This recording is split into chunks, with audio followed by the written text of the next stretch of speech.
Hi guys, Mrs. Hawes here for another virtual art lesson at the Mcentire-Hawes art room, right? We're going to talk about this today, a bowl of fruit.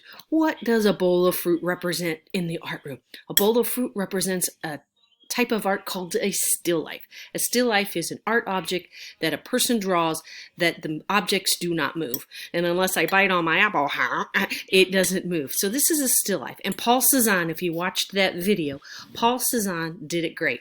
He created inanimate objects and he always drew them from different angles. So before you get started, I want you to set up your still life. If you have some fruit in a bowl, go ahead and grab that. If you don't have fruit, it's okay. Use a different type of object that you have. You might have a doll, you might have cars, you might have books, might have your video games, whatever you have handy. We're going to create a still life today.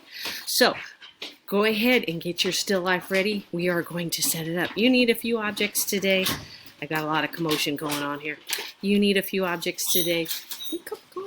You need a piece of paper and you need your art materials. You can get that bucket that you had that we scavenged for at the beginning of the virtual class. It's whatever you have handy. You might have color pencils, you might have markers, you might have Sharpies, you might have crayons, you might have paints. It's whatever you have handy today. I'm going to use white paper, but if that's not what you have, just use what you have. It's a follow me today. So you are going to... My daughter is eating one of our apples. How can I draw it when she eats it? Okay, so you're going to follow me today. It's going to look something like this. Look something like this.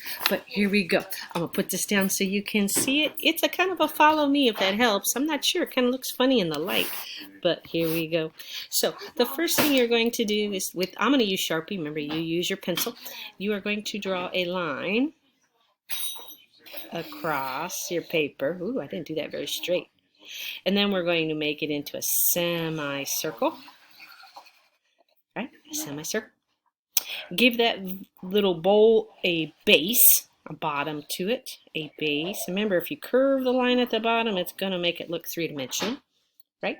And then you need round objects. It could be anything, maybe your Play-Doh lids, could be a jar of a peanut butter lid. It could be anything. I'm going to use my little bucket of water lid. So you are going to lay your lid on top, but you're only going to draw the top half, not the bottom half that hits this bowl. Only the top half. Now I could do it freehand, but you could follow me too. I'm going to trace that. Ooh, almost lost my water. Almost lost my water. I pressed too hard. I should have got a better circle. So I'm going to finish tracing it around. And then you take another one and you lay it. Remember, only draw the top half, not all the way through to the base. Only the top half. And you can do different sizes ones too. It's a lot harder to do on video than I did it in person. So I'm creating my apples. And I'm doing different layers of them. I'm going to do the rest just freehand. Different types of apples. Okay, that looks pretty good. Now, you got to give each apple a top, which is kind of like a semicircle. Got my Sharpie wet. And a stick. A little semicircle and a stick. A little semicircle and a stick.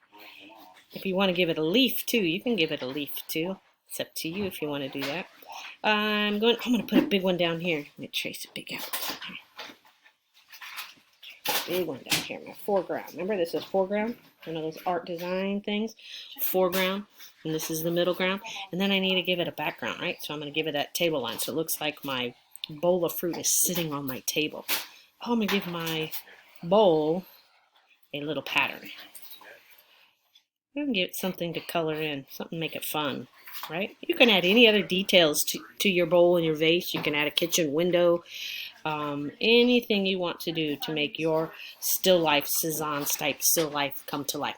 Now once you have that done, then it's the fun part. All you have to do is decide which way, what media you want to use, and you want to paint it in.